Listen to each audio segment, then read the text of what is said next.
guys, welcome to Politically Provoked, an interactive podcast where we host debates, panels, and interviews. If this is your first time joining us, don't forget to hit that subscribe button as well as the notification bell to keep up to date with all our debates and panels.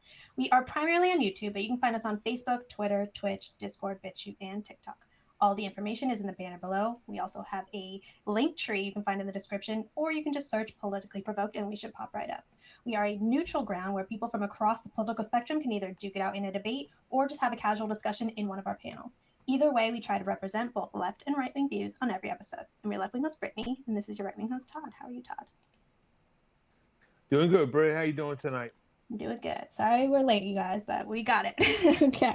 All right. So we have a very fun debate for you guys tonight. It's going to be our first 2-1. We are going to be debating abortion, and we have a special guest, Tyler, who I guess is the abortion king. So we are going to introduce the people debating him. So first up, we have DizziestAlex. So how are you tonight? I'm doing good. How's everybody doing tonight? Good. Yeah. If you want to introduce yourself, tell people where you lie on the political spectrum and where people can find you.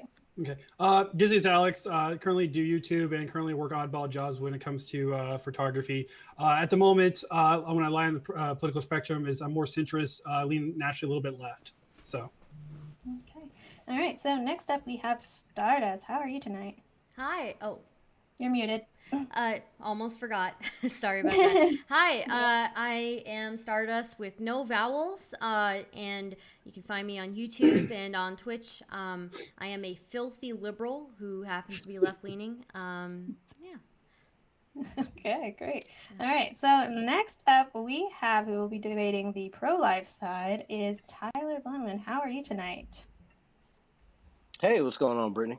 How are you? So yeah, if you want to give a brief introduction, tell people a little bit about yourself, where you lie on the political spectrum, and where people can find you.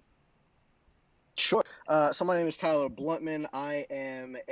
You could categorize me, I guess, maybe as a constitutional conservative, but I'm an originalist. I lean more conservative on most things and libertarian on other things. You can find me, since I've been permanently banned on TikTok, you can find me on Instagram now, or my YouTube both at Tyler Bluntman. Right, thank you. All right, so we are going to try to do our format like normal. So each person can give an opening statement, can be as little as 1 minute, no longer than 5 minutes. After that, we will open the floor. If there are going to be a lot of interruptions, we will start to go into a timed format where each person can have about 2 minutes to speak, and we'll do some back and forth.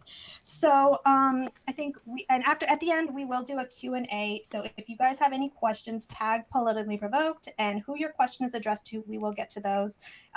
But other than that, I think we can go into opening statements. So Tyler, why don't you get us started? Sure. So I'm going to be representing the pro-life side here. And I think that it's really important to kind of define what we mean as an abortion, because I think a lot of people can kind of get hung up in the semantics of what an abortion is or isn't. When I am referring to an abortion, I'm talking about the deliberate termination of that life, or the premature removal of that life, negate or neglect of medical necessity. Now, that being said, why I am pro-life and why I believe that other people also should be, I have 4 qualifiers.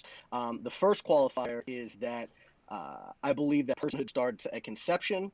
It just seems to be the most logical conclusion based off of all the arguments that I've seen thus far. Now, we may not agree on that. Some pro-choicers will admit that it begins at conception, but many pro-choicers generally don't agree with that, and I am absolutely fine to discuss that at length. We can say, kind of figure out what makes a person a person.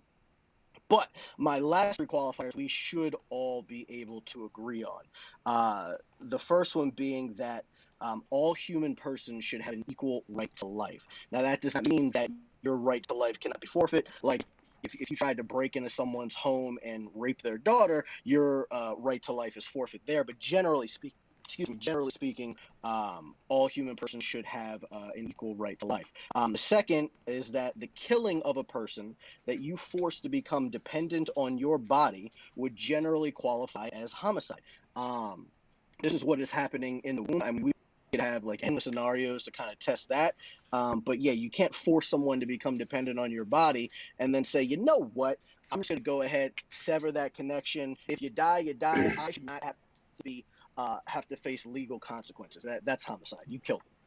And then the last thing being, and this is more specifically to parents, legal guardians, they are required by law to feed, shelter, and provide reasonable care for their children. And I'm not trying to appeal to authority here by saying because it is legal, it must be right. But I do subscribe to it being right. Otherwise, you get into territory like, if a 2-year-old, if we're saying that you don't have to provide food and shelter to your 2-year-old, and you should be able to let them die, starve them out, and face no legal consequences. I find that to be grossly immoral. And if that is your position, you can go ahead and bite that bullet.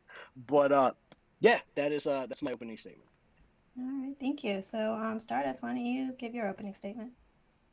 So I'm in the political sense, I guess, as what people define it today, they would call me pro-choice or pro-abortion. However, I actually believe that my stance is the true pro-life stance, and that's because I find the pro-life argument fundamentally flawed. It's not just anti-bodily autonomy, it's anti-health, it's anti-well-being, it's anti-children, it's anti-woman, and it is fundamentally anti-life. We have real-life examples of what happens when you stop women from having the option of abortion. In Romania, in the 60s, banned abortion. Women who were more well-off found ways around the ban, while low-income women took the brunt of the burden. Many women turned to back alley abortions, and as a result, about 10,000 women died as a result of unsafe procedures. And because these were back alley, the number may have been much higher. Another consequence was hundreds of thousands of unwanted children who were turned over to state orphanages.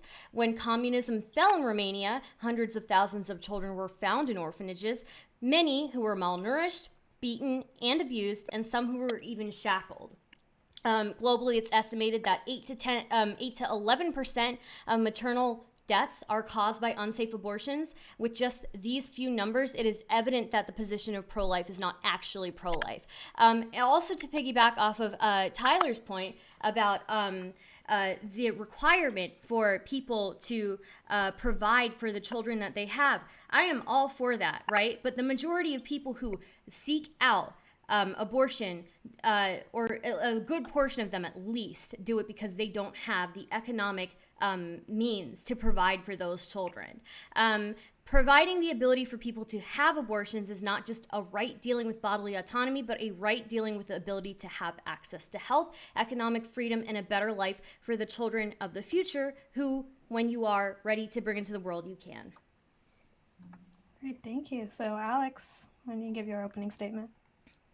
All right, so I'm going to start off with my first stance, the right to life versus body autonomy. Tyler, I know you have this stance, and I've seen a lot of your videos, so I know you'll probably get to meat of this debate, but I want you to examine the moral justifications and go over what the belief is and understand what it comes to morality of abortion.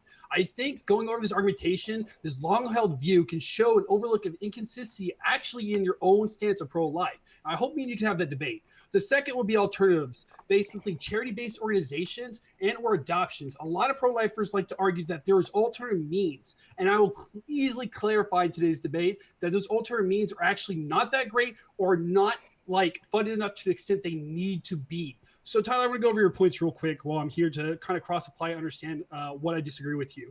The very first argumentation you try to come out with is conception, more like religious beliefs and grounding. When is conception? I think this is a good idea to have a debate with, but I don't think me and you will inherently agree. I don't think any of us here will agree with that argument. But I think we can talk about the other three pillars when it comes to basically what is a person? Does a person have the right to life versus the body autonomy? I think it's a good argumentation we could have there. The third argument is basically you talk about killing a person and how that dependency relies on that baby. But I think there's a little bit more to that. I think you're misconstrued that kind of a bit. I think the issue is that even if the individual is to have a baby, they face far more social economic issues that you're not stating. Like even the organizations that you're promoting called Let Them Live only provides funding until conception, when they birth the child.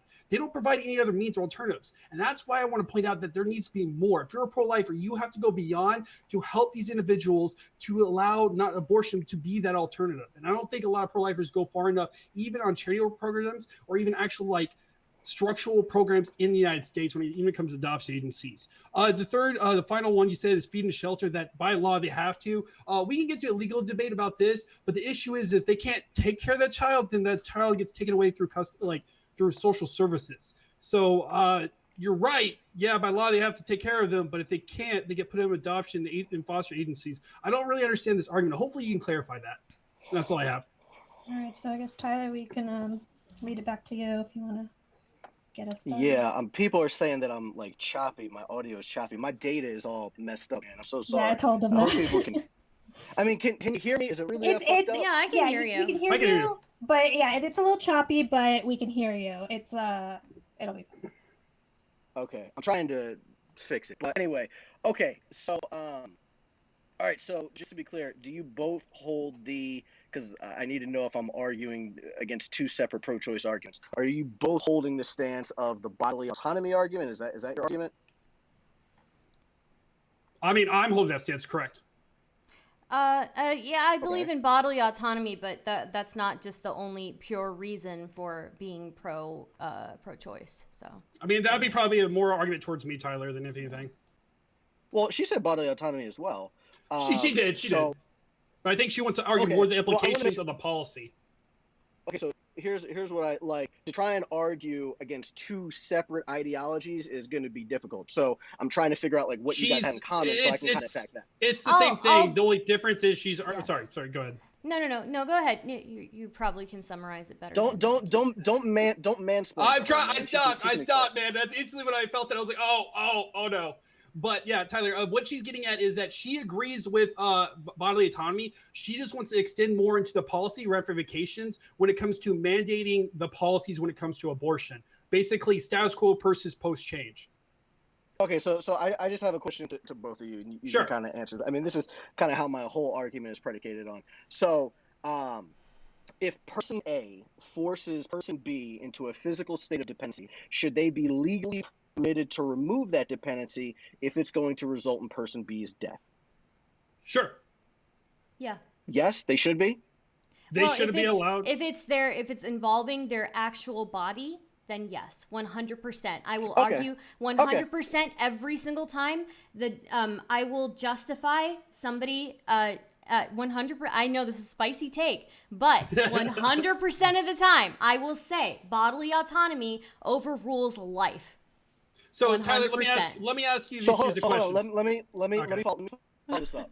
So just to clarify, if I was able to hook myself, or in fact, if I was able to hook your body up to mine and force you to become dependent on me for survival, I should still be able to remove and sever that connection and face zero legal consequences. I mean, here's the thing. That's Murder. I don't know if you knew, but that's murder. Of course, yeah. Hold on a second, Tyler. You're misconstruing the idea of when conception is. Bro, that's let her talk. Yeah. Quit interrupting her. No.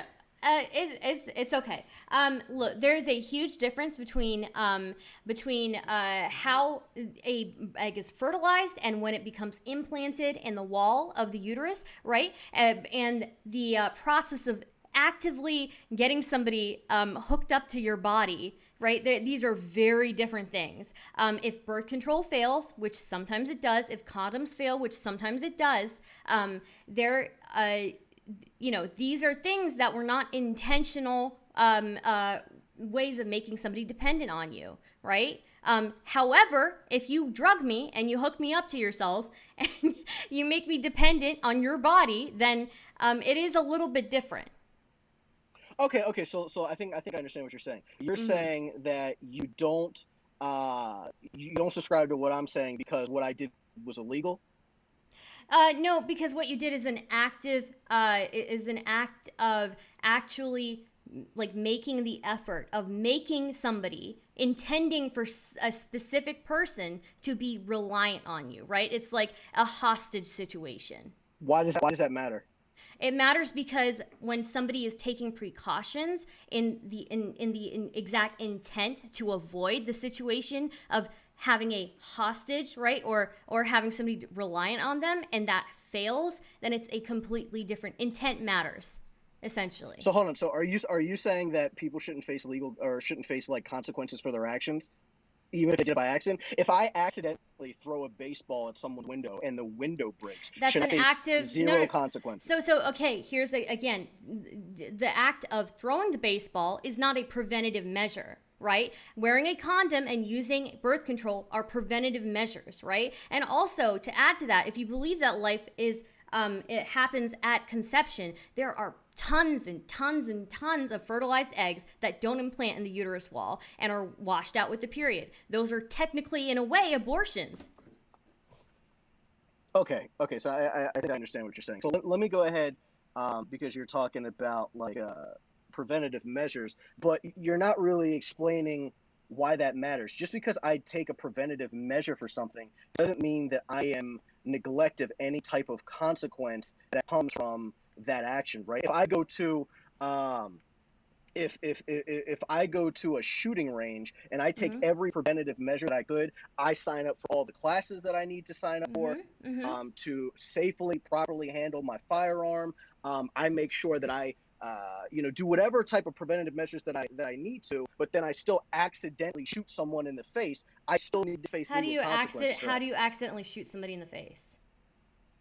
How do I accidentally shoot someone in the face? And how is that analogous to making somebody why does it matter? relying on you? It matters if you're going to make the analogy, right? I haven't. There's no parallel. No. I don't see the parallel here. I understand that you don't see the parallel. So yeah. I haven't got to the point of the dependency part. I'm just talking about the obligation to accept the consequences of your actions. I'm talking about that piece.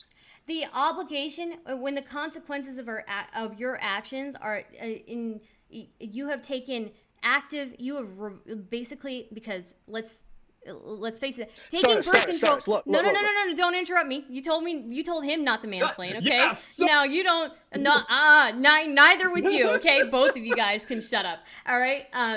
No, when you take birth control, these are long-term investments that a woman makes and sacrifices parts of her body to do, right? When you take birth control pills, these are things that you continuously do, right? When birth control fails, you have basically you haven't explained why that matters. Time.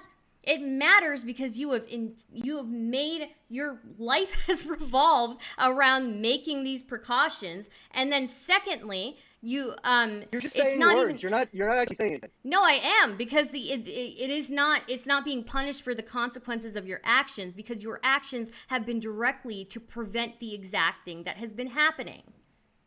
Okay.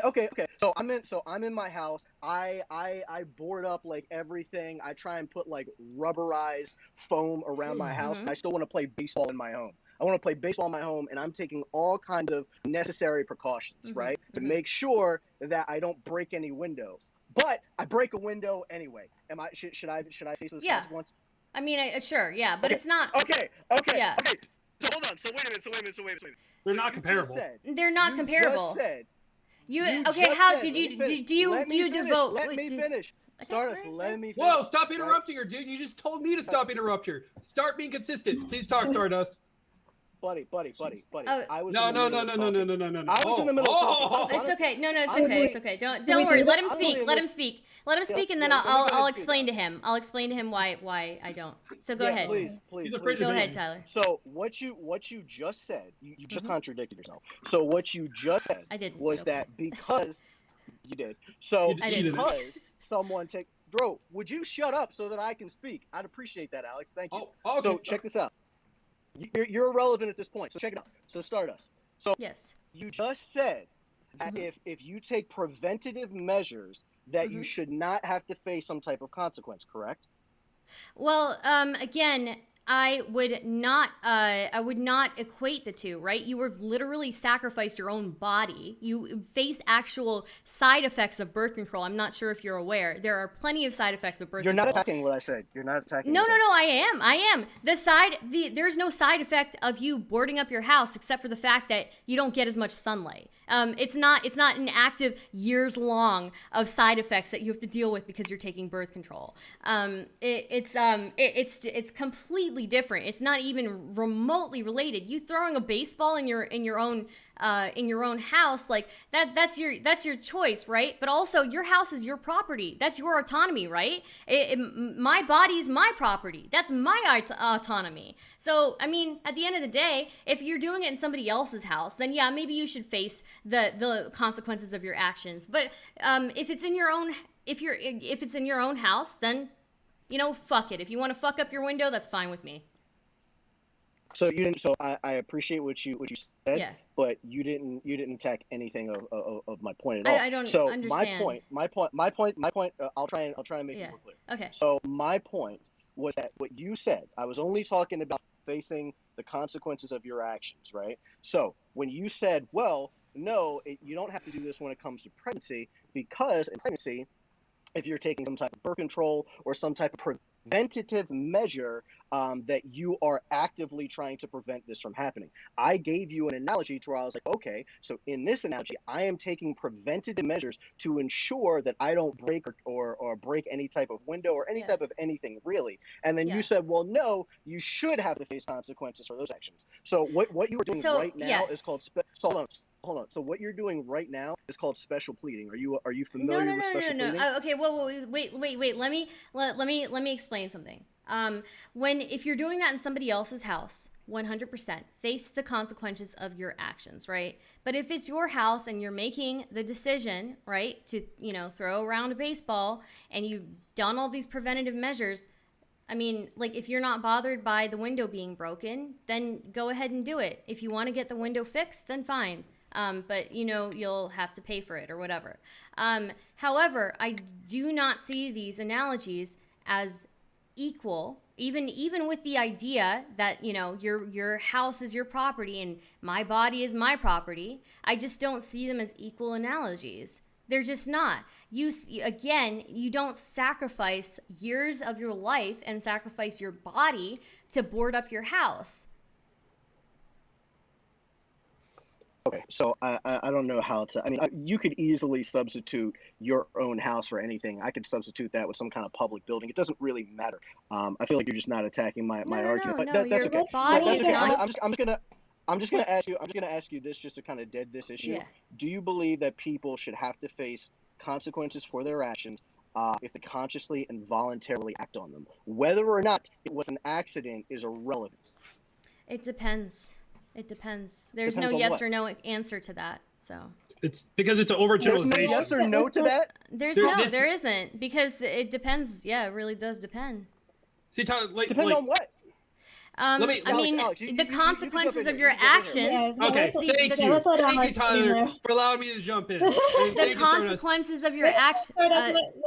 Okay, sorry. Alex, get him here. Yeah. So my question comes down to this. I think I understand what Tyler's trying to get at, and I understand why exactly she's getting confused on this. So Tyler, I got a couple questions to ask you. The very first one, clearly you agree that life is stronger than or outweighs a right to bodily autonomy, correct? Am I wrong in making a statement? No? Why? It depends on why. It depends on what? Well, if you force someone to become dependent on your body, then yes, now your continued consent. So is when it comes to abortion, then you would argue yes, life is more important than a body autonomy, correct? Yeah, because you force them to become dependent on your body, sure. So you agree that there is standards where it's permissible for pregnancy to be allowed abortion, such as rape, incest, or coercion, correct? I do not. Why? So I could just go back to my 4 qualifiers. Did you not? I don't need the 4 qualifiers. I want to know why exactly. Well, you do because hold on. Yeah. Okay. So obviously you do need those because you just asked me a question that was attached in my opening statement. So it doesn't even matter. So for the 99.8% of abortions that are due to not due to like some type of sexual assault or something like that, then my first 3 really just attack that, and it's more so on forced dependency, right? My last qualifier, my 4th one, really more so attacks in cases of sexual assault and so on and so forth, because no matter what, parents or legal guardians have a duty or a legal obligation to provide food, shelter, and reasonable care for their children, which is what is happening in the womb. I hope that made sense. No, it's pretty much back to what I was getting at. So when it goes to the other question I have for this, so you think a woman who has been raped should be able to hold legally, by law, to be forced to give birth to a baby that she's already been traumatized by a rapist, be traumatized twice because of this? You think by law You're she just should be able... you're just appealing to emotion right now. Did you not just hear what I said? I've heard what you said. My question is on a morality Okay, claim. so if a attack what I woman just said. whose autonomy, you're just restating your statements. That is no claim to be made from there. I literally attacked your statements, and you haven't answered my statement. So let's go back to the square one. Actually, so hold on. Let me get to this. You can't do us both. So if a woman who has been raped should be forced to give birth to that baby she was forced to carry. She was forced to carry that baby. She didn't make a decision. She didn't want it. You're telling me that's allowed. Okay. So I'm going to answer you. So give me like 20 seconds to answer you. You okay with that? Sure. Okay. So the first thing, I find it completely disingenuous that you are even bringing up rape statistics. I mean, we could talk about it if you want to, but to come out of the gate, hold on, you said that you would just give me 20 seconds.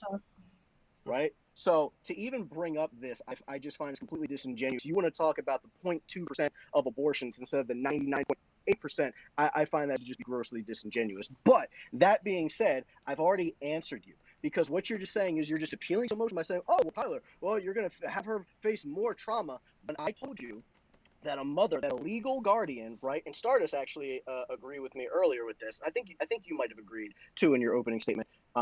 Is that parents should have to provide food, shelter, and reasonable care to their child. It does not matter how their child was conceived, right? So even if that child is conceived in less than perfect circumstances or in very violent circumstances, she still has a legal obligation to provide food, shelter, and reasonable care, which is what is happening in the womb. I don't know how to make that any more clear. Okay, cool. So when it comes to the argument that I laid out later in my stance, I argued that me and you are getting into a autonomy, into a right for life argumentation, right? So my question is, you're telling me that a right to life is a priority. No matter what, it should always be received first before when it comes to bodily autonomy, correct? No, you already asked me that question, and I said no. I said so you don't think a right to life should be preferred?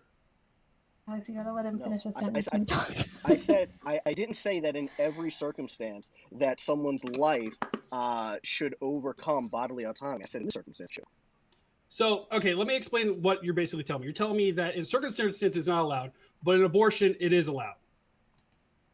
Excuse me, what did you say? I'm sorry. So you're telling me in circumstances, right to life varies, but in abortion it does not. It should be always preferred, correct? No, I'm saying that if you force someone to be dependent on your body, or even more so if it's your child, specifically your child. I don't understand. Sorry. I don't know how to answer that any more clear. Okay, so my question is, then you would, as a pro-lifer, agree that we should do more than if we make abortion illegal in that stance for agencies to take care of these children if they can't take care of them, these kids. Like, give me an example. For example, the agency that you provided multiple different videos is called Let Them Live. Yeah. Is that enough for these individuals to take care of this child? What do you mean is it enough? What do you mean?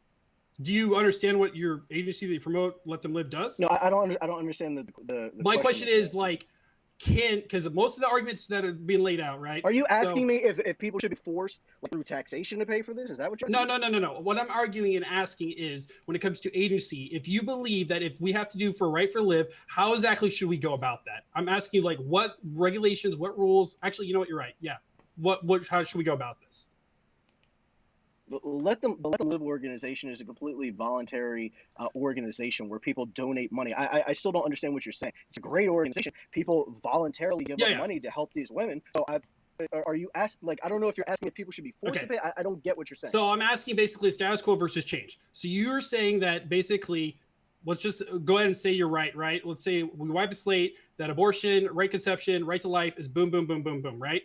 So what regulations, what agencies should we use to help these individuals when it comes to abortion or not using abortion?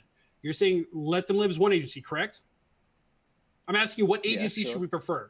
Like, how do we go about helping individuals to not use abortion as an option? Bro. You're trying. So hold on. You're pivoting from if abortion should be legal or illegal. I get that you're trying to come up with other solutions, and I think that's great, and we can talk about that. But as of right now, you did not attack if abortion should be legal or illegal based on the wrongful killing of a person. Let's go ahead and stay on that before you start going into other territories. That's actually what I was going to get onto, is the legality of it. But okay. Yes. So, anyways, legality. okay, cool. That's what I'm saying, is the agencies who gets to determine the legality of it is what I'm getting at. Are we doing a federal or a state level? Well, do you agree with what I think you agree No, with I don't. I I think your first qualifier is inherently flawed. You even conceded that too. Like, I don't think we're going to agree of what religious stance. I never said that it was flawed. I never. First of all, you said no one agrees on the stance. Bro. Hold on. That's not what a concession is, right? If I conceded on something, that would mean that I would have had to argue against it or disagreed, and then said, "Oh, well, now I changed my mind." That's not. You don't know what the word concession means, so please don't use it if you don't know how to. I didn't That's the first say thing. concession. Second thing, you said concede. No. Okay. Did you or did you not just say concede? I did. Okay. Say concede. So now, if you said know. that we agree, then that's different, right? So okay. So that's our thing. So or at least agree to disagree on how on when a person is a person, and I'm fine with speaking about that. But before we talk about that, my other three qualifiers, did you or did you not agree with them? I mean, you agree that human persons, and I think I'm no, I didn't agree with them. I said we could argue those stances. Well, hold on. Okay, well, hold on. So let me ask both of you this, and then we can try and figure out like what you disagree with me on, and then we can go ahead and discuss that. Are you guys cool with that? Sure. Start. Yeah, sure. I get. Okay, cool. So, okay, do you believe that, generally speaking, that human persons should have the equal right to life? Yeah. Mm-hmm. Unless it's infringement on their own unless life. it's unless it's I harming another person. said generally. Yeah, I said generally speaking. I mean, there are certain instances where, but generally speaking, human persons should, right? Mm-hmm. Okay, all right. Now, if someone here's what we're not, especially STRDST, we're not seeing eye to eye on, is that you're saying that if I force someone to become dependent on my body for survival, I should still be allowed legally to kill them. I think I disagree with the assertion of forcing. I disagree with the idea that a woman who is pregnant has forced a fetus to be reliant on her. Understood. All right, let me write that down so I know that you disagree with that. Okay. Now, if it was forced, I understand that you disagree that it isn't. But if it was forced, would you then agree that you could not force someone to be dependent on your body and then kill them? Yeah, if it was forced. Okay, cool. So I'm just making sure that we're arguing in good faith here. All right, cool. Mm-hmm. So disagree with force. All right, and then my last thing is that and that's really only for the rape case. I mean, if you guys want to talk about the rape cases, that's fine. But I'd rather stick on the 99.8 if you guys are okay with that. Where are you pulling the statistic at? What statistic? The 99.8. 98. You keep quoting it. Where is this coming from? Oh, that for the percentage of abortions that are due to rape cases. That is correct. You keep stating that only 98.9% are all abortions. I mean, yeah. So you could go to somewhere like the Guttmacher or Gut, whatever the hell, however you say that, and they'll assert that it's less than 0.5%. I pulled my specific data also directly from Florida, because Florida has a fair amount of abortions, and not only just that they have a fair amount of abortions, but they're one of the few states that tally up all of these abortions. So they have like the Guttmacher Institute uses like a study size of like 1,000 or like 1,200, whereas Florida uses like 55,000. Hold on. Where Florida uses like 55,000, and then based on Florida, it's like 0.2%. So go based on the. Yeah, go ahead, STRDST. I'll let you. I just had a question. You know how many like percentages of like rape cases actually get reported, right? Yeah, the studies have shown that rape cases may be there could be up to 3 times as many of rape cases that are not reported. But even if it were 3 times as many, that would still be less than 1%. Okay. So, what about? I do have another question, right? So you agree with rape cases. Okay. What about cases of like reproductive coercion? What do you mean? Reproductive coercion is when a partner sabotages your birth control or sabotages the condoms that you might be using in an effort. It's a form of abuse, basically, and it's actually incredibly common. And it's something that is not paid enough attention to, that actually plays a huge part in the reasons why people seek out abortions. So it is when somebody sabotages it, and then generally it's a violent or a abusive partner, and somebody is forced to stay with somebody because they feel like they are forced to be with somebody because they are pregnant, right? And there have been studies that being denied an abortion actually reduces women and children's security, because they are more likely to stay with a violent partner if they are pregnant. There's a woman denied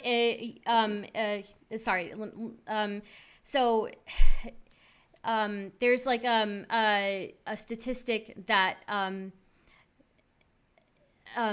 women denied an abortion had 4 times greater odds of a household income below the federal poverty level, and they also were far more likely to stay in an abusive relationship. I have to pull up the actual statistics on that. Yeah, so I think that kind of just goes back to what Alex and I were talking about when we were kind of talking on sexual assault cases. I would look at that as a form of assault. I mean, it's not exactly rape, but it's definitely against your consent if they're sabotaging you. So I could look at that as a form of assault. But again, that wouldn't matter, because my fourth qualifier is still that no matter how your child was conceived, no matter the circumstance of conception, parents still, and you agree with me, parents do have a legal obligation to feed, shelter, and provide reasonable care. I mean, are you denying that in the womb that she's denying? Well, I have a question regarding that. Reasonable care? I have a question regarding. Well, hold on, I just asked you a question. Denying what?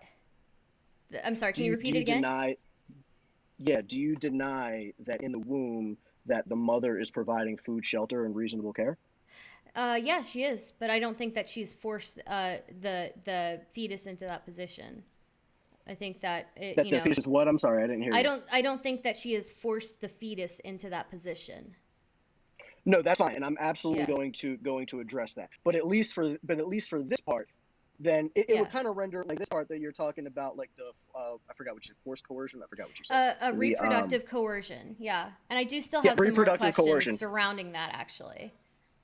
No problem. Yeah. But at least with this, because if you're saying that with reproductive coercion, that it's kind of a form of assault, right? We can agree that's a form. It's an abusive relationship, generally. Yeah. Sure, understood. But you also just, I'm not going to say conceded, you also just agreed with me that, even regardless of circumstances of conception, a mother should still have to provide food, shelter, and reasonable care. And you agreed. So, in the openings, if you're talking about the opening statement that I made, that parents who have children should have to provide for, yes, if they willingly have those children, bring them into the world, actually go through the process of giving birth to them, and choose to have those children, then yes, they should be legally required to provide for those children. However, when you force somebody to, when you turn away somebody from having an abortion, then you have denied them the ability, because a lot of people seek out abortions for economic reasons.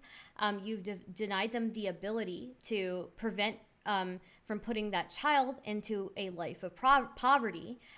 You've also prevented them from possibly providing a better life for future children who come along, or existing children who come along, right? So I think that actually it's a very complicated issue, and I would want to ask you, actually, if you are pro-life, are you pro-life of the children that are already existing in that world? Sure, and I can answer that, but that's kind of going away from what can I at least take the argument that you just said first, and then I can answer that? Sure. Okay, so what you just said is that you agree with me that parents or legal guardians are required to, or should be required to, provide food, shelter, and reasonable care if they willingly engage in sexual activity, but not if they not in sexual activity, No. If they willingly engage to carry that child to term and to bring it into the world, yes. So wait a minute. If somebody wants to do an abortion, no, that's fine. yeah. I understand what you're saying. So I'm gonna pose like a scenario. So okay, so if they didn't agree to have that child or whatever, then they should not have to provide reasonable care, food, or shelter, right? They should have the option to abort. That's not what I'm asking you. I'm asking you if they should have to provide reasonable care, food, and shelter. Do they have the ability to abort? Like, that's the main thing. We're talking about abortion. That doesn't have, dude. That doesn't have anything to do with what I'm saying. I'm just asking you if they should have to provide food, shelter, and reasonable care. If they bring a child into the world willingly and give birth to that child willingly and are not denied an abortion, then yes. Yes, they should. Okay. So hold on. So you're still not really addressing what I'm saying, but that's okay. I'm just going to attack. No, I am. So. But I would like to ask some So questions too. You're kind of dominating the questions.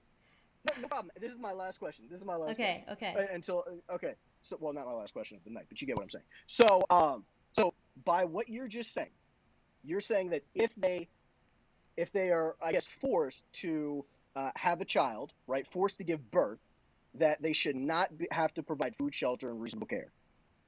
No, they should be able to give that child up for adoption or something like that, or give it. I'm not talking about adoption. You are like intentionally dodging what I'm saying. Like, no, I'm not. Food, I shelter, don't and reasonable understand. care, No. So this is what I'm getting at. No, absolutely not. If they, you know what? If they are denied an abortion, then no, they should be able to. They should be able to give up the child. They should not be required to be the ones who provide that type of support for the child. Yeah, but that's if they are no longer the legal guardian. You already agreed with me that legal guardians should have to provide food, shelter, and In what reasonable scenario care. is this? In any scenario, it doesn't matter what the scenario is. No, it does if you are a matter. legal guardian, you should hold on. If you are a legal guardian, it does not matter what the scenario is. Should you or should you not have to provide If you are food a and legal shelter guardian willingly, a legal guardian. It doesn't matter if you're willingly what. No, it does. It matters. Yes, it does. It does? Yeah. Tyler, that argument only refers to if a child is born. Can I please ask my questions, because I've been trying to ask questions for like 30 minutes and you keep talking over me. You keep question-splaining me, dude. You're dodging what I'm saying. I'm not dodging. You're you are trying to oversimplify these questions, and they are not questions that you can boil down to a single yes or no. These are very complicated questions. Life is complicated, and there are a whole bunch of different factors that play into it. You know that. I know it. Alex knows it. Everybody here knows it. Can I ask some questions now, please? Please. I have explained what's complicated. I've explained what's complicated. I have explained that if somebody is denied the ability to have an abortion, if somebody is denied the ability to, I am explaining it to you, but you're choosing not to understand me. It's selective hearing at this point. Can I please ask my questions? You can go ahead and ask your questions. I'm going to answer, and I'm going to bring it right back to this. I mean, I feel like that's a little disingenuous. I've been answering your questions. It's not you want to answer mine. You're being disingenuous by not answering. Some would say bad I have been answering your questions. You just don't like me asking you questions, so you keep asking them after I ask you one. So maybe you'll let me ask more than one question before you lead me down some weird rabbit hole of questions that you have. How about that? A logical train of thought? Yeah, go ahead. A logical train of thought. Okay. So you say that a life is it's obviously important, and I think the question that I asked before was specifically if you value multiple lives over a single life. Did I ask that yet? Did you ask what? I'm sorry. Do you value multiple lives over a single life? Multiple lives over a single life? Yeah, trolley question. Essentially, I think that's a very vague question. Can you make it more like specific? Sure. If here's a thing. Denying a woman access to abortion creates economic hardship and an insecurity which lasts them for years, right? It also creates economic hardship and insecurity, not just for that woman, but for the other offspring that she already has. And those children end up living below the poverty line. Do you still think it's worth it for this woman to be denied an abortion? Yeah, I come from the deontological standpoint of when it comes to abortion, that killing an innocent person is wrong, specifically one that your child, and one that you force to become dependent on you. So yeah, it doesn't really matter what the other circumstances are. Do you think subjecting multiple children to starvation is worth it for that single life to live? Well, first of all, you can't know that they're going to go through this. You're just this saying, is a statistic. This is a statistic. That doesn't. That I understand what a statistic means, Starbucks. Yes. But you can't know that each individual is going to be denied this. And even if you could, you can't say, well, you know what? Because this mother is not going to be able to provide care for her child, we can go ahead and kill her, or we should give her the right to kill her child. That does not follow a rational, reasonable thought. If she took all the precautions to prevent a child from being conceived in her womb, and it still happened. Okay. Regardless. Why does that matter? Why does that matter?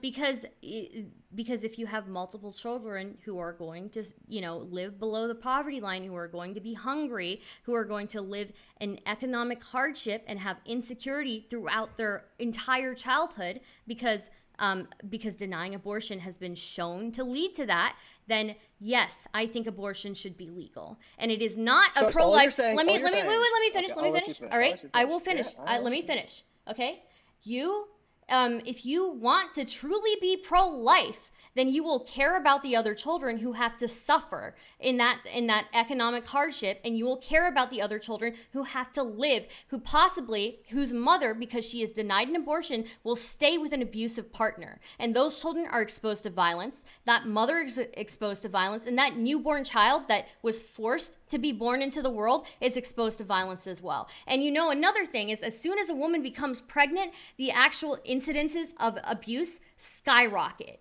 You would think that it would go down, but it's actually super interesting if you look at the statistics. As soon as a woman becomes pregnant, her the amount of abuse that she goes through from a violent partner goes up. Yes, it goes back into reproductive coercion. It goes back into the amount of lives that you are subjecting to suffering, right? If you're truly pro-life, if you're truly pro-health and pro-children, then you would probably be pro-choice and pro-abortion. Okay, so can I respond to that? Yeah. Okay, so Stardust, the only thing that you're saying is that dead children are better than poor children. That's exactly what you're saying. One child. That's what you're saying. And this is Do you believe that? Do you believe that? Do you believe that dead children are better than poor children? If that means that one dead child, right? And again, this is whether you consider a fetus a child, right? Because there have been, again, the scientific consensus. Fetus is a child, definitionally. We're going to disagree on this one. The scientific consensus. Whoa, hold on. We are going to disagree on this one. Let me finish. Let me finish. The scientific consensus, right, is that fetuses you want to let me finish, right? Are you going to let me finish? Or are you going to keep interrupting me?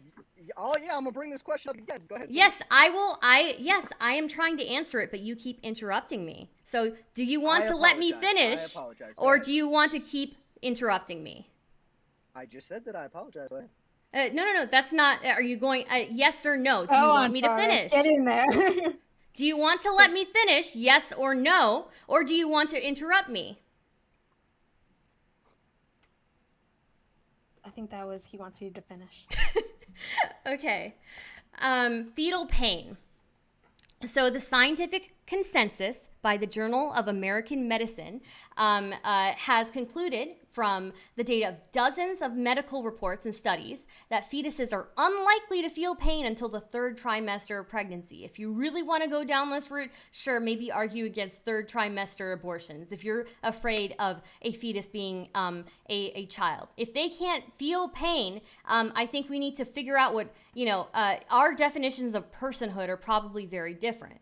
I think that, yes, the death of a fetus to prevent this lifelong suffering and abuse of children is 100% justified, and I will justify that forever. Like forever. I'm sorry. The death of a fetus who I do not consider a person yet, prior to the 3rd trimester, I will 100% always justify the death of that in the defense of children being abused, being beaten, and being starved through their entire childhood. Okay, so I'm going to go ahead and reply to that. So, all right. So what you're saying is just definitionally incorrect. You just keep saying that the scientific consensus is that it's not a child. Journal of America. Hold on.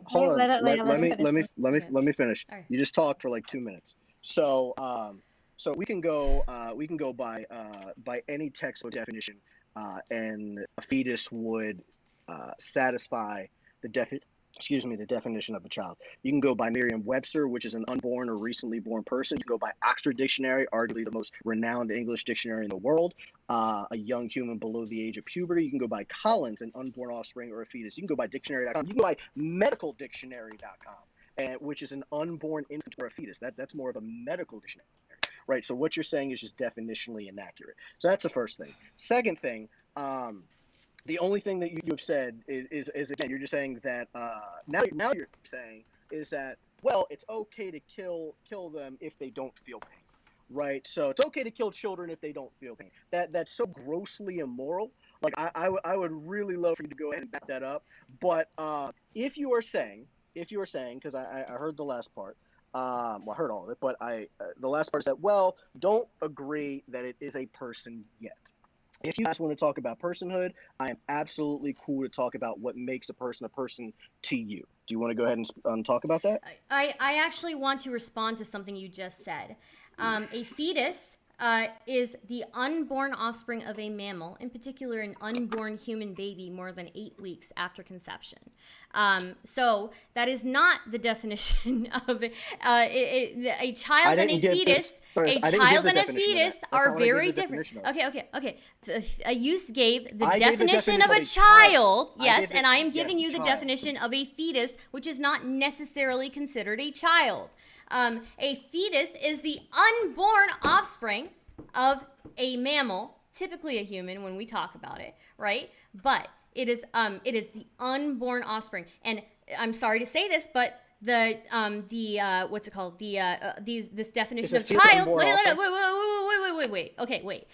I'm sorry to say this to you, but the definition of a child does not include fetus anywhere in it. I'm sorry to say it. I'm sorry. Oh, I just gave you 5 sources.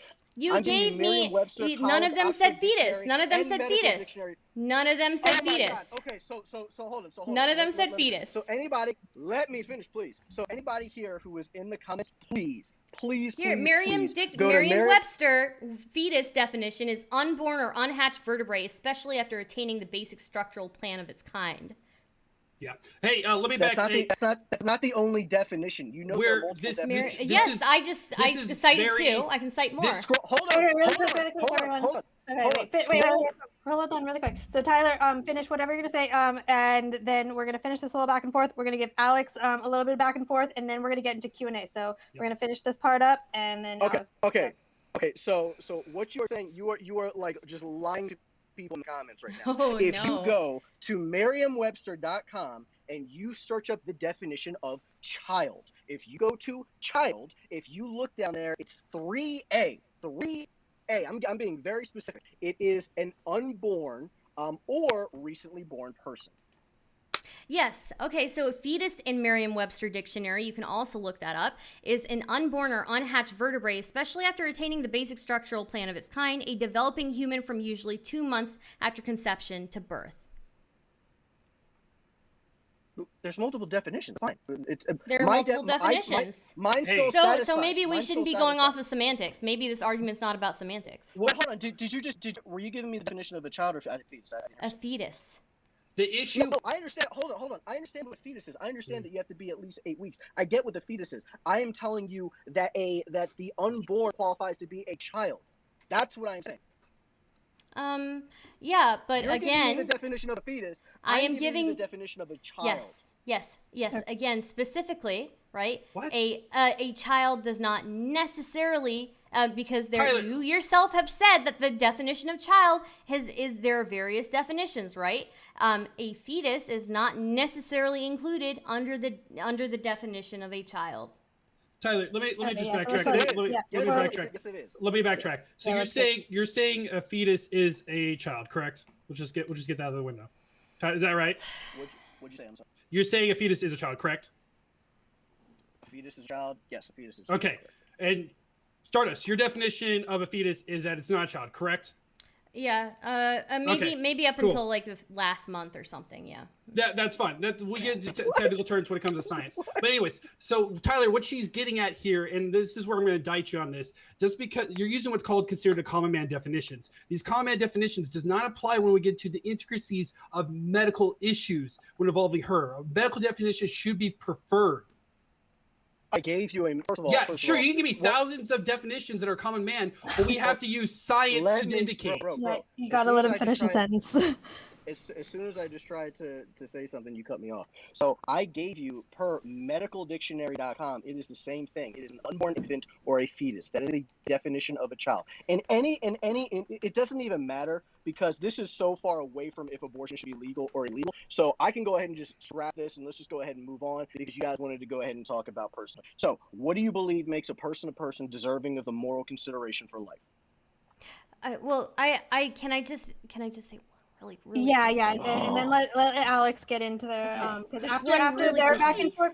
Oh, yeah, and then after that we're gonna say what you're gonna say, then Alex, and then we are gonna go into Q&A. So if you guys have any questions in the Yeah, audience, can we please get the person? Yeah, because this whole thing, like I've just been like overcoming your objections when you're talking about so many, and you didn't even really attack what I was saying. I want to go back to so many things. I just want to say one thing, personhood? and I'll let you guys Can we get please at get personhood? it. Well, I'm not really interested Alright, in that go because ahead. we've already accepted that we disagree on said- it, right? Yes, we're gonna find out why we disagree. That's the point. Okay, of this so debate, anyways, let me Stardust. finish. Let me just say my one thing, okay? And then you guys can talk all you want. The two of you can talk all you want. I promise, okay? All I want to say is you cited medical dictionary, right? I'm going to cite medical dictionary as well. Fetus, the developing young in the uterus, specifically the unborn offspring in the post-embryonic period, which in humans is from the 3rd month after fertilization until birth. Oh my god. Until You birth, are a whole- until this birth, is a guys, whole meme. until birth. This is a whole meme. As I've stated love it. multiple times, we are not Here, I'll defining link what it a for you fetus guys. is. We are defining what a child Yes, is. but the fetus, a fetus if is a child. hey Tyler, quick question: if you think that the medical dictionary would Whoa. consider a fetus a child, do you think that a child, the term child, would be included somewhere in the definition of fetus? Look up the definition of child, Stardust. Yes, the definition of child in the medical dictionary still does not include the term fetus somewhere in it. Oh my God, bro! You just consistently just lie to people. You I'm not. consistently lie to people. I'm If you go to medical dictionary, if you go to medicaldictionary.com, anybody who wants to go ahead and check that out, Check the out definition of a fetus. child is an unborn. We're not talking about a fetus. We are talking about if a fetus qualifies to be considered a child. If you look up the definition of a child, it is an unborn infant. Or a fetus. Now, that being said, let's go ahead and move on to personhood. And I get that you don't want to talk about it because you don't have any argumentation for it. we'll So, let Alex, so what do you believe makes a person okay. deserving moral consideration? Hold on. Backtrack. Ask that question one more time, please. What do you believe makes a person deserving moral consideration for life?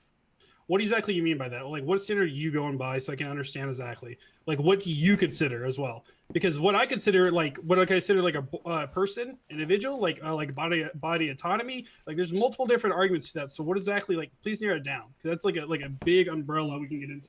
No, I'm being very specific.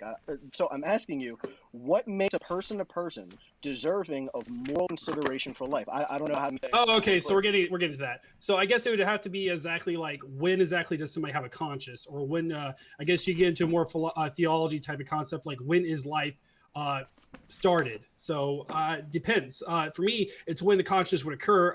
You can refer back to her medical term about exactly when is a consciousness developed in the baby, and that to me is when a person is when that occurs.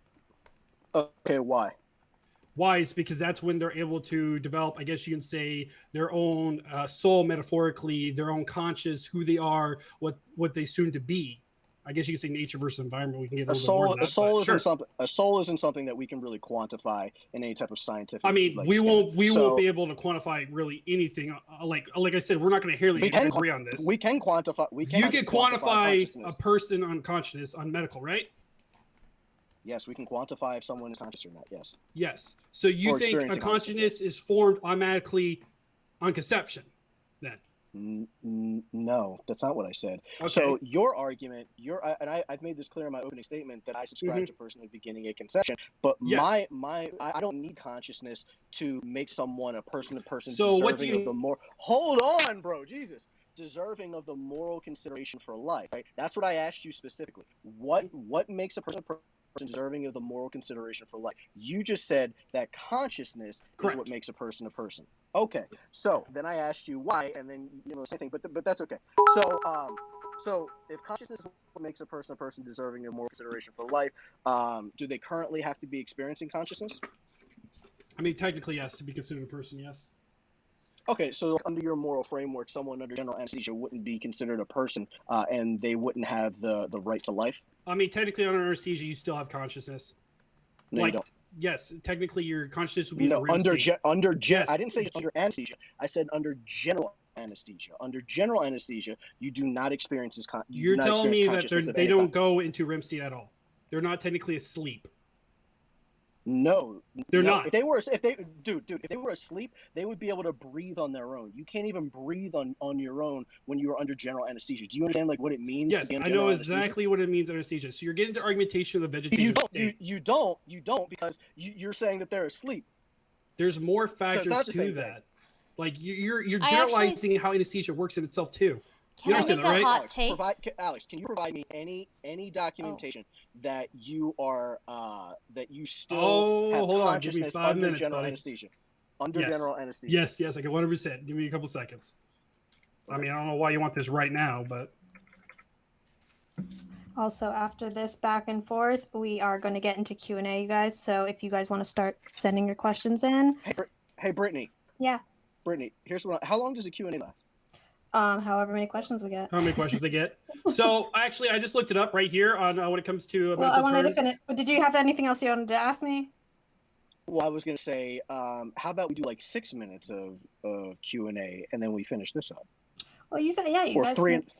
Well, we don't have. No, Q&A is way longer than that. So, anyways, Tyler. So I just got here right here on the stage. What stages of REM when it comes to factors when it comes to general anesthesia. The stages is referred to HealthLink BC. This article states right here that even when you're underneath a ventilator, you're technically in a sleep cycle because it is manipulating and factoring just like you would on regular anesthesia, like in any other type of anesthesia. That didn't overcome what I said. That didn't overcome what I said. And that didn't attack my. You are in a REM so my state. objection.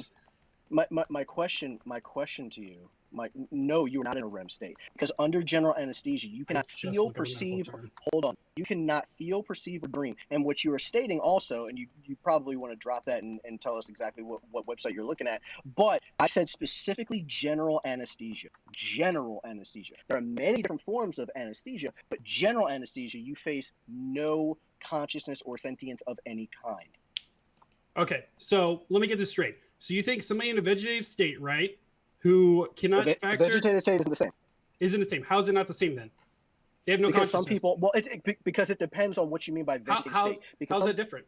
Bro, when you ask me a question, can you let me actually reply? So when you're talking about a vegetative state, it depends on how you are classifying or what site is saying what a vegetative state is. Because a vegetative state is like more subjective. Can you than, provide like, general me anesthesia. a actual document that says it's different? Different for what? That is different than general anesthesia. You said it's different. So provide me a medical term that or article that shows that it's different. Well, I can prove it just by how you're going to explain it to me. So right there on that site that you have, right there in front of you, that says what a vegetative state is. What does it say? What are you talking? Why are you using my article? It's talking about general anesthesia. Because you provided it. No, it didn't when it comes to vegetative. You said vegetative state is inherently different. How is it different? Please show me an article. It's different. Alex, You're not providing proof. You're giving me generalizations without actual answers. Alex, I said it's going to depend on whatever site you are looking at and how they classify a vegetative state, which is why I just asked you if you can go ahead and provide what your website that you are giving as a reputation. That website doesn't have vegetative state. It only refers to anesthesia and general anesthesia like you're talking about. My article is different. Okay, what does it say specifically to general anesthesia? It literally says that it mimics the same patterns as if you were sleeping. Because the ventilation system, that's not incorrect. The systems is supposed to mitigate, like if you're alive. That is not incorrect. I don't understand why you disagree with medical terms here. What are you talking? What website are you looking at? I literally provided you. Alex, definitions. Alex, you haven't even read what it says. I literally quoted it earlier. You just said, oh, hey, I just came across this article, and that's what I said. You didn't actually provide where the article is, what the source is, or exactly what it says in regards to general anesthesia. And before you reply, what I said specifically is under general anesthesia, you cannot feel, perceive, or dream. You experience no consciousness or sentience. Unless you have some type of article that'll overcome all of mine, then what are you talking about, guy? Okay, let's say let's say it's the same with the vegetative state. How is that different then? If it's the same as vegetative state as general, or I'm sorry, say it again. I'm sorry. Okay, let's say you're underneath the same ventilation systems, the same everything. How is that different? Well, how are you classifying vegetative state when you're saying vegetative state? Vegetative state? Yeah. What are the qualifiers for vegetative state when you say it? Vegetative state would be basically a loss of conscious, essentially, and not able to function yourself and you need a life support system. If I'm going to my own personal definition without actually looking at it. Okay. So you're saying that when you're talking about vegetative state, you're saying that you have no consciousness and that you require life support. Right. You require life support in the vegetative state. Yes, that's correct. Okay. And that's different. Why? Because you're saying that under this specific type of vegetative state. That's what I'm saying. How is that different? Okay, hold on, let me finish. You're saying that under this specific vegetative state, that what you produce some type of REM sleep? No, I'm arguing how is that inherently different than the argument you're trying to say when it comes to the ventilation system that they don't inherently feel like how is that different? Like I'm backtracking to what we said earlier. Based on what you just said, then it really wouldn't be different. If you can't feel, perceive, or dream, if you have no state of consciousness, and you are requiring outside some type of outside agent to keep you breathing and so on and so forth, then that's fine. I can work under that because that's what I'm talking about here. Under general anesthesia, it's the same thing. You have no consciousness. You disagreed. Right. Okay, so going back to my question, when you said that what makes a person deserving of the moral consideration for life, you said that you had to be currently experiencing consciousness. I then said, okay, so under general anesthesia, you are not experiencing consciousness. Are you no longer considered a person deserving of the moral consideration for life? So can you answer my question? So is a person be considered, if they're on general anesthesia, are they consideration of moral of life, correct? Like, do they have the right to life? If I'm understanding the argument, right? Yes, because under your moral framework, they don't have consciousness, so they shouldn't be granted the right to life. Technically, yeah, that's correct. Okay, so someone who's under general anesthesia, we should not afford them the right to life? No, that is correct. Look, we shouldn't, because that's all dependent on the person who is affording that life. So, for example, their significant other, so yes or no, family. I'm not understanding what you're saying. Okay. Can you just answer yes or no? Sure. If you let me explain, I would be able to clarify a little bit more to that yes or no. So, back to what I was saying. An individual is the one who's going to decide if that person has the right to life. That comes down to whoever's pulling the plug, I guess you can say. So technically, no. They can't say What are you yes talking or about no. pulling the plug? Whoever's going to pull it. Plug. When somebody's underneath that, they have no conscience, they can't decide the right to life for themselves, somebody's going to have to decide that for them, correct? No, Alex. I'm talking specifically under general. I'm not talking about some type of vegetative state that you're talking I'm about. talking about specific. exactly that. I don't care. I gave you the. No, I'm talking about. No, I want literally Oh my what you're gosh! saying. I hope you like the email. So if you're telling me, hold on, no. I'm gonna talk. God damn it. You haven't let me talk. You keep asking questions. Now let me get asked back. Now, when it comes to that person who is underneath that system, right? You said that person has no consciousness, correct? Under general anesthesia, you have no consciousness. That is correct. I'm going based off of your definition here, okay? So that person has no consciousness. Does that person then do not understand they're alive, correct? They do not understand that they're alive. Okay. So who decides that if they have no functions of who they're alive? It would be someone else, correct? No, that's what we're arguing right now. That's what I just said, that somebody else is going to have to decide that for them, and they would have to terminate the individual. And underneath my framework, that is 100% justifiable. Okay, so just to sum up, and I'm not trying to straw man you, correct me if I'm wrong, but please allow me to finish what I'm saying before you try to correct me. So, is what you're saying, I want to make sure I hear it correctly, that if someone is under general anesthesia because they have no consciousness, and because your moral framework says that in order to be considered a person deserving of the right to life, you have to be experiencing consciousness. So because they are not experiencing consciousness under general anesthesia, that we should not grant them the right to life. To right to life. That is correct. That's exactly what I said. Yeah.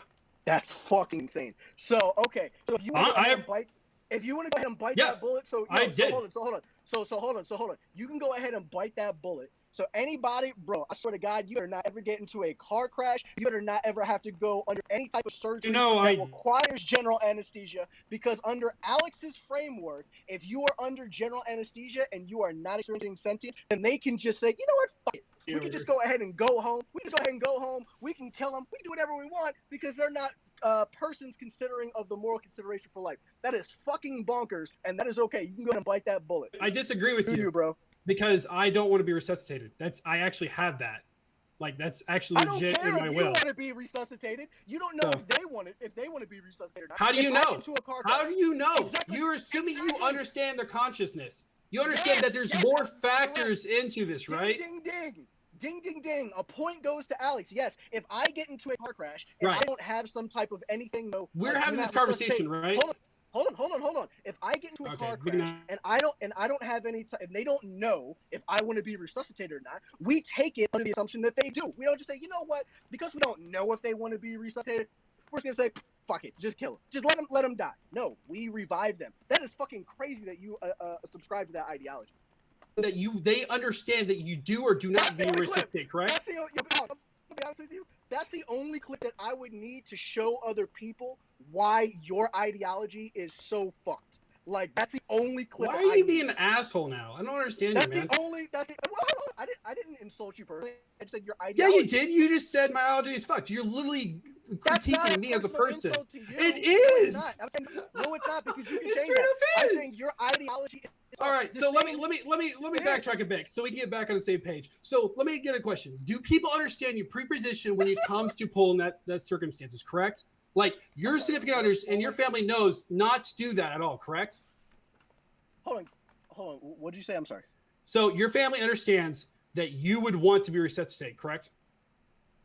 My family understands that I want to be resuscitated? Like, yeah. Because the argumentation you're saying is that we don't know, obviously, what the person wants. My family would not know that. My family, we are not close at all. Your significant other? Okay, so that's semantics then. So anybody. That's not semantics. You asked me a question, and I'm telling you that no. Are you telling me none of your closest relatives or anybody that you love understands your ideologies? Come on, man. You know you're not going to tell me you don't talk to them at all. They would assume that I would want to live. Exactly. So they would not at all pull the plug on you, correct?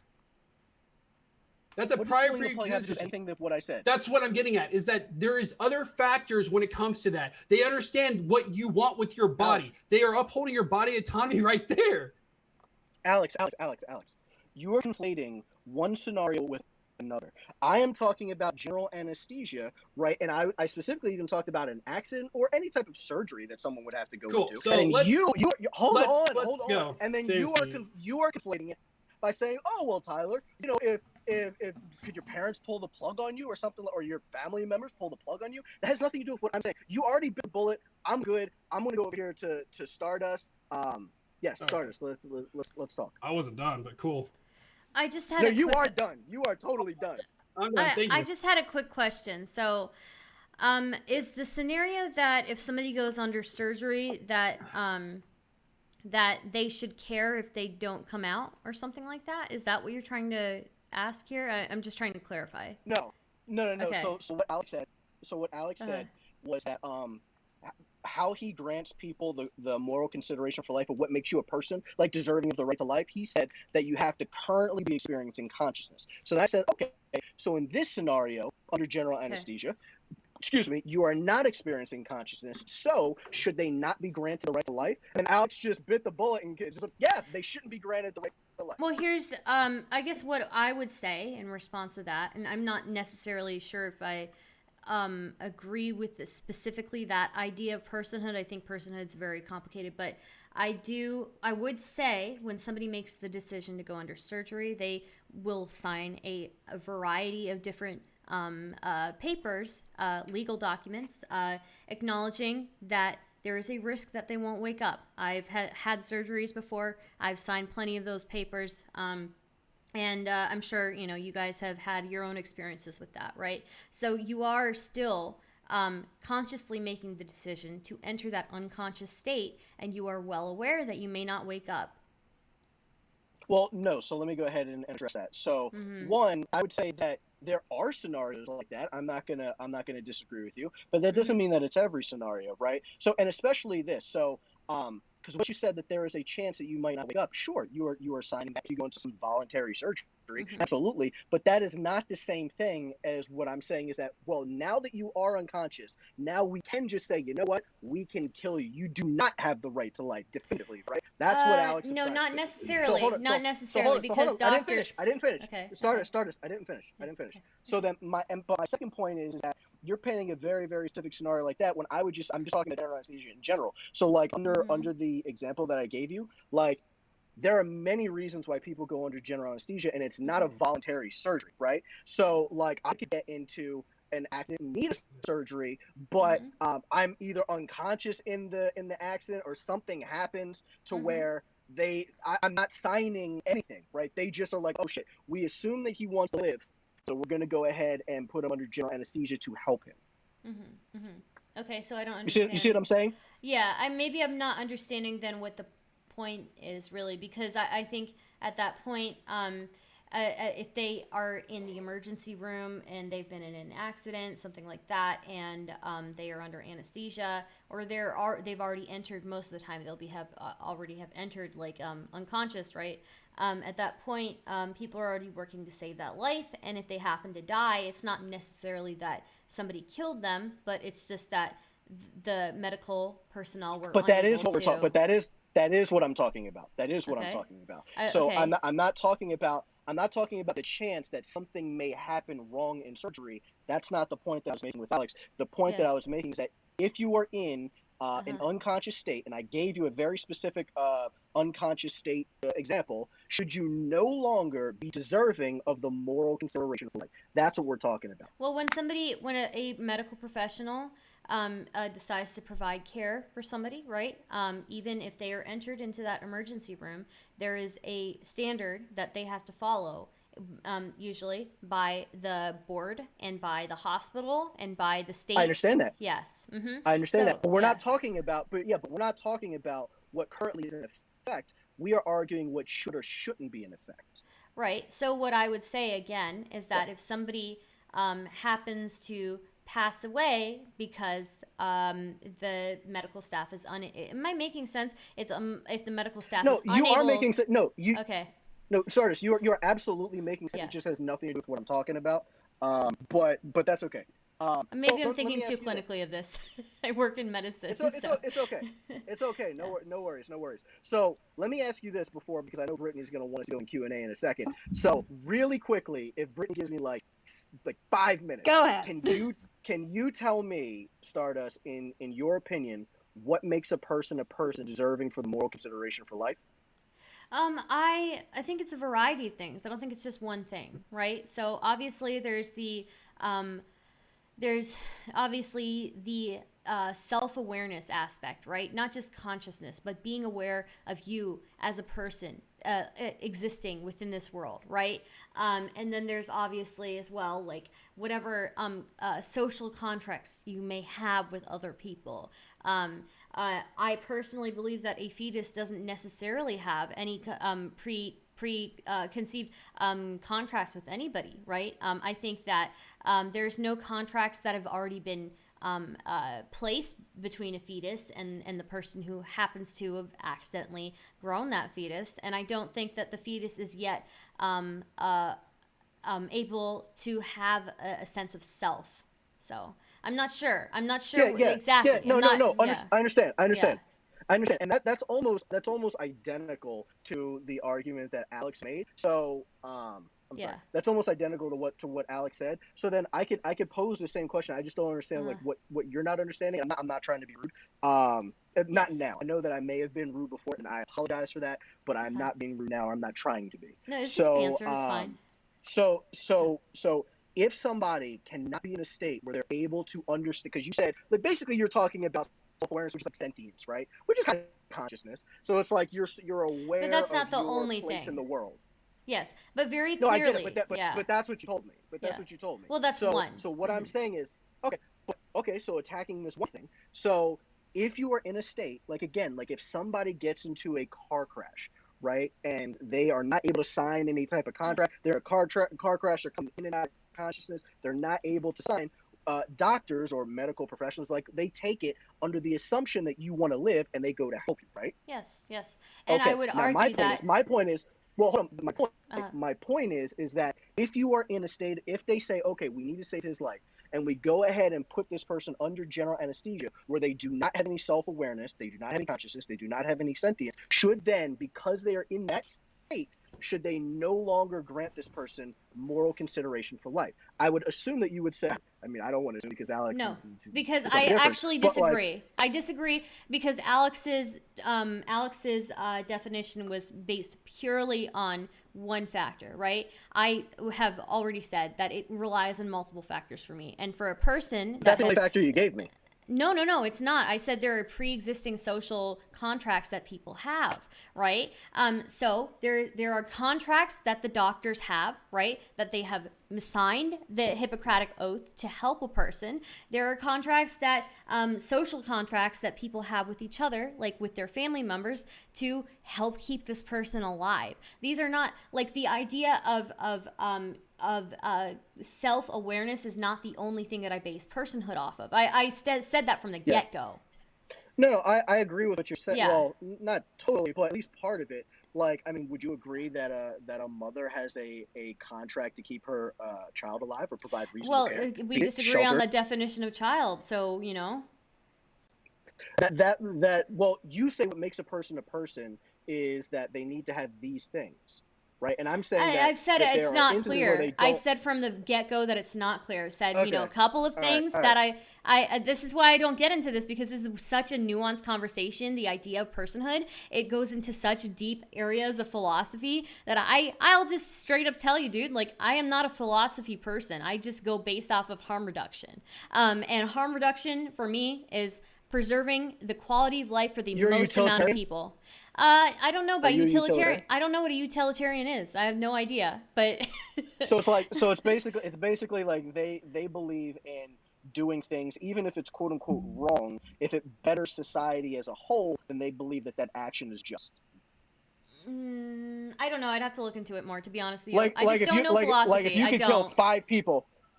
Yeah, I don't know philosophy. Yeah, I don't handle philosophy. I just don't do it. All right, we're getting into the Q&A, you guys. And then we'll do We'll do closing after. All right. So for some of these, I can pull them up. For some of them, I can't because they're too far back. But let's go backwards. So from user coding instead. Great name. To Dizzy, what argument for pro-choice is most effective to bring conservatives to your side? Honestly, it was getting to the argumentation I was getting into when it comes to moral significance. I think it's a very general consistency. Let me find the argumentation. That basically there's a general consistency among moderate Republicans or pro-lifers who about 75% of them agreed that there are standards to when, like when we can choose a body autonomy over, for example, rape, incest. Ronald Reagan echoed this as well. Donald Trump in May 2019 stated that there are standards. I think when you show them that this is incoherent and that actually they agree that body autonomy still is an a priori in some issues, that is one way you can paint it to them. And it's always, it's always good to paint the picture with honey, show them like you don't have to clearly agree with everything with abortion. But if you disagree with abortion, that's fine. Try to find methods, and like Tyler has stated, that there are organizations you can go to help try to promote that. If you disagree with it, try to do some good out there. All right. So from Evan said hi, question, define your stance on the exact moment of conception. So let's go Stardust first. Define my stance. I'm sorry, can you repeat it again? Define your stance on the exact moment of conception. I don't even understand that question. Yeah. I do. Do they mean like when does life begin? When does life begin? Yeah. It sounds like what they're asking. So I don't think it's like a dirty question. I mean, that's what I'm thinking. Oh, it's a dirty No? question. I don't know. Maybe. Evan said hi. Are you being so. dirty? I don't know. I think it is. All right. So okay. So from Big Poopy Fart Face. To everyone, pro-life. Oh, what a douche. Okay, can we not do the joke question so I don't pull up stuff that's not worthy of it? Like these guys do this to me every motherfucking time, and it's so annoying because. Awesome. Well, you see, now that you said that, Now I'm gonna get all joke questions. Guys, it's okay. It's okay. It's good. It's good. I will answer joke questions if they really want. So.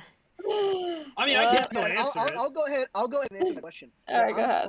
I'm totally pro-choice because I totally believe in. He has to change his hat too. It's just something that I just love to advocate for, just murdering innocent children. Yeah, so, totally. Yeah, let's. I love murdering children. It's wonderful. You heard it here first, guys. Cancel me now. YouTube, they're kidding. All right, so from Post Manifesto to everyone, how do you feel about policies that would reduce the frequency of abortions, such as better sex ed, access to contraceptives, etc.? Let's go with Tyler first. Yeah, I think that those things are good. I think that it depends on if you're saying that it should be forced, like people should have to force to pay into these things. So, like, personally, I am okay with my tax dollars going into, better sex education, contraceptives and things like that. But also, parents the government shouldn't say that this child needs to go into sex education. I think that when you talk about sex and sexual related topics, I think that's a topic for that. Parents should be able to say, look, I don't want my child going into that. So, if they have like some type of waiver that a parent wants to sign to do that, okay.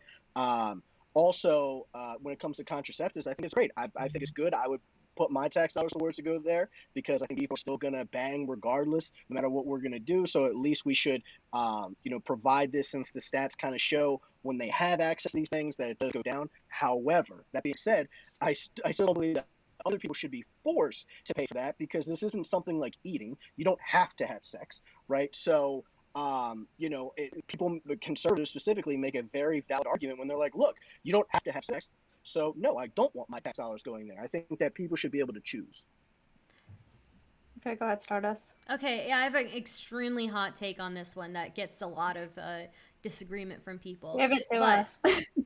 I think that I think that sex ed specifically teaching people about boundaries should begin at the youngest age possible. I think that sex ed is paramount in preventing the abuse of children, because children who are in communities where they are not exposed to sex ed and not exposed to what a consent and what boundaries are, often are being abused by family members, and they don't know it, right? And you go your whole life being abused without knowing what that abuse is. So yes, I think sex ed, consent, boundaries, and we can navigate what types of sex ed are allowed at these younger ages, right? At younger ages, you can explain to a child what is inappropriate touching, right? Because that is the first step in getting them out of an abusive situation, because they will know when somebody is abusing them. You can interview tons of people in religious communities. They didn't know that they were being abused because they didn't get the education. And I think that it is, again, paramount not only for preventing child sexual abuse, it is also paramount for encouraging healthy relationships between adults later on in life. All right, thank you. So, Alex. Oh, you're muted. You gotta unmute yourself. Sorry. That's an excellent question post. Actually, that was one of my second pillars that I talked about. Actually, the alternatives that a lot of pro-lifers like to argue that there is alternative methods out there. My issue with these alternatives is that it doesn't go far enough. I preferably am Catholic man, and spiritually, and my partner, we would never do that. But when it comes to policy implementation, unfortunately, life happens, and shit's not always perfect. So we should always try to strive better. I'd be okay with my tax dollars if they're used to help mothers and families, especially when it comes to medical beforehand and afterhand. So when it comes to education, when it comes to access to contraceptives, increasing them, becoming more knowledgeable, this has been proven statistically to decrease the actual, like, I guess you could say, accidental babies. So I'm 100% for it. Okay. All right. So from Sarah Cox to Stardust, if a fetus is an unborn child, do you believe abortion on the due date is okay just because? What? I don't even think that's a thing. If a fetus is an unborn child, do you believe abortion on the due date is okay just because? That's an interesting question. I personally would not do that myself. But is that a thing? Can you? No, it's not. It's not really a thing. No, that's like giving birth. Like having a child come out of you on the due date is just giving birth. But I would say that I would not encourage it, but there are, again, situations, reproductive coercion, where somebody is, again, we've discussed that pregnant people, when they become pregnant, they are far more likely to experience domestic violence and abuse and various different types of abuse.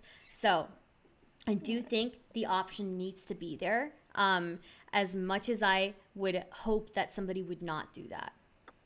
All right, so we have some questions that I jotted down because I knew that we wouldn't be able to get to them now. All right, so from Lyceum Podcast, why in aesthetic worldview does any life have value if they are just stardust to stardust? And he wrote it like STRDST to stardust. What is it? Just stardust to stardust. Aesthetic. I don't know what I wrote. This is a high level question, bro. Maybe you can direct. I'm on Twitch. I'm gonna go on to the next one. From something from nothing to Tyler. Hypothetically, he has a 13-year-old daughter. She is raped. Gets performed. Does he make her have the baby? I wrote these right. Well, I don't like the phrasing of making someone have a baby. I like the phrasing of just not killing your child. So so mothers, legal guardians have, no matter the circumstance of conception, you have a legal duty and obligation to provide food, shelter, and care to your child, regardless of how they're conceived. So so she should still not be permitted to kill her child, because what she is doing in the womb is providing food, shelter, and reasonable care. Okay. So from Synth to Dizzy, when do you think life begins and why? You're muted again. Sorry, I'm trying to mute myself in case of I got guess. So I have a two-part to this. It comes down to personally and what do I put, what I project. So personally, when it comes to religious, when I think life begins personally, I think life begins for me and my partner. We would never get an abortion. That's never an option for us. Me and her have talked about this. We have dealt this personally. What I believe is what exactly does science think when life is, and that would be, or probably I think what exactly Stardust has mentioned earlier, and I think that's a perfect example of when life is conceived. And the reason why I have that particular weird stance, and a lot of people question me about it because like you're a Catholic man, why would you have this type of stance? And I believe this country is great, just like anybody here in this chat, and as well as Tyler here, believe that this country is a great country. And because of that, I believe religious liberties should not be reflected into policy making. No one should have to be forced to abide by my religious beliefs and ideologies. Because of that, that's why I have a very pro-choice stance. So, All right. Murderous stance. So from based homeschool mom you said you were an asshole. to Stardust, and yeah.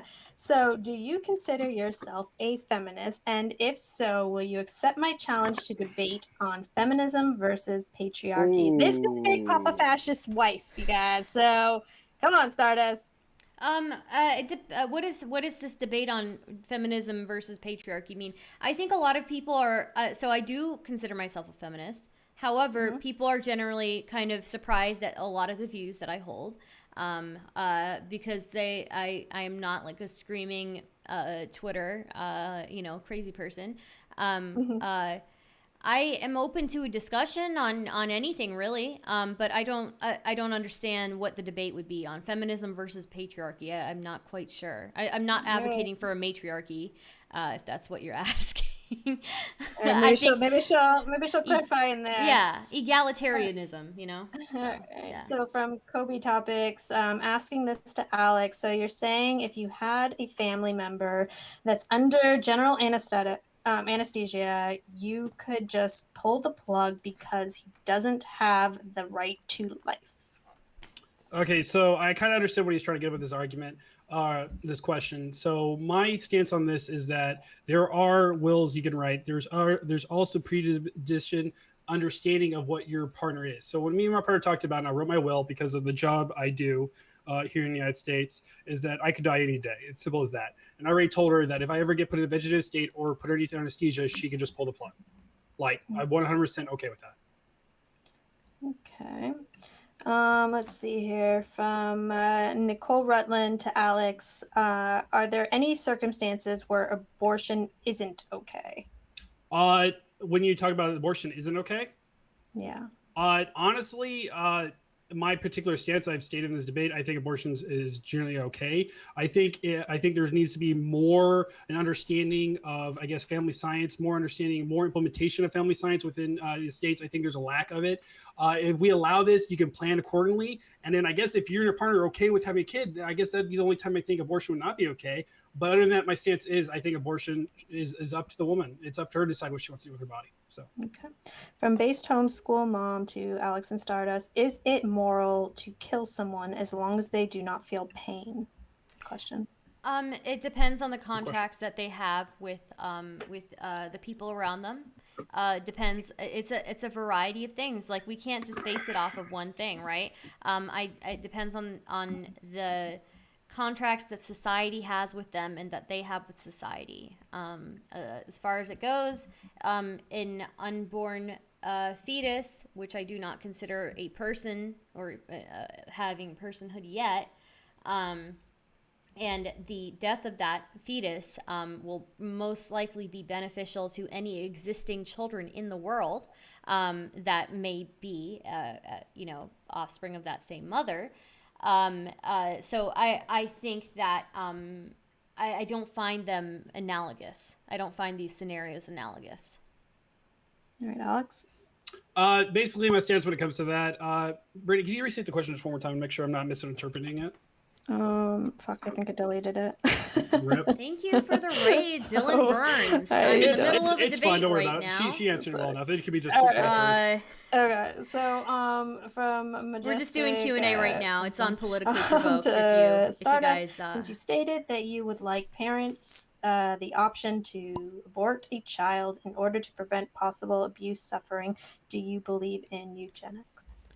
I do not believe in eugenics. I don't know where that comes from.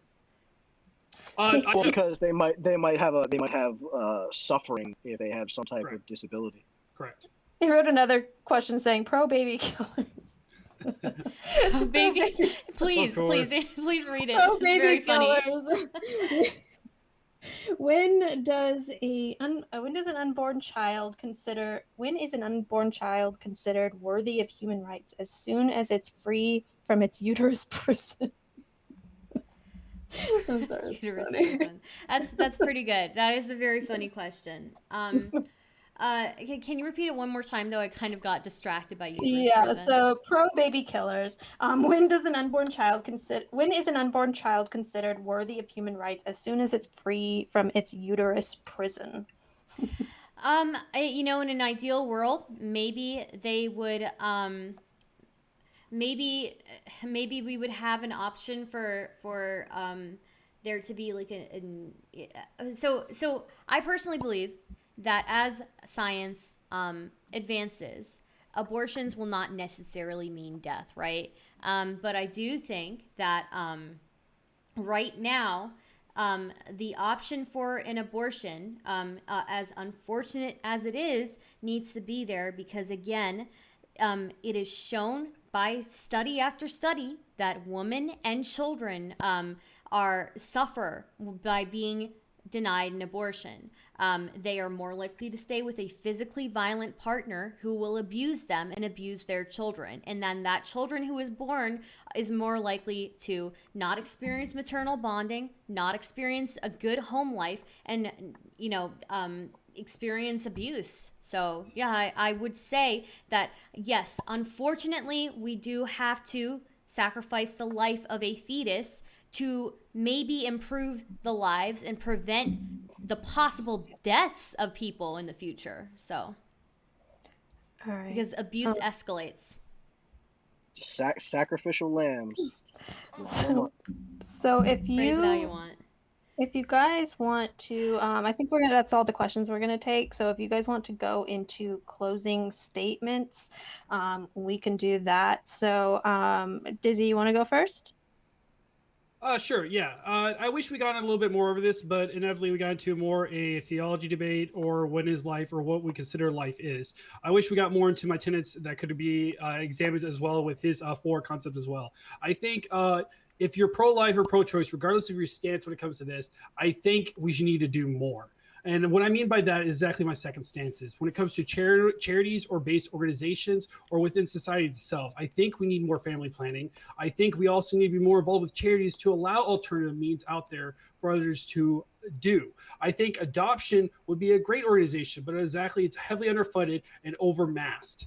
And with that being said, I wish we got to that argument, talked a little bit more about the status quo versus the implementations when it comes to abortion. But unfortunately, it came down to just that secular argument. So that's it. And thank you for allowing me to be on this debate. Thank you, everybody's watching. Thank you for you guys have a blessed day. Thank you for the follows. Love it. Yeah, so Tyler, why don't you go? Yeah, I also wish that we had kind of gotten into a little bit more. These abortion debates fly, man. I mean, it's crazy. Like before you know it, it's like 2 hours have gone by. So it's wild.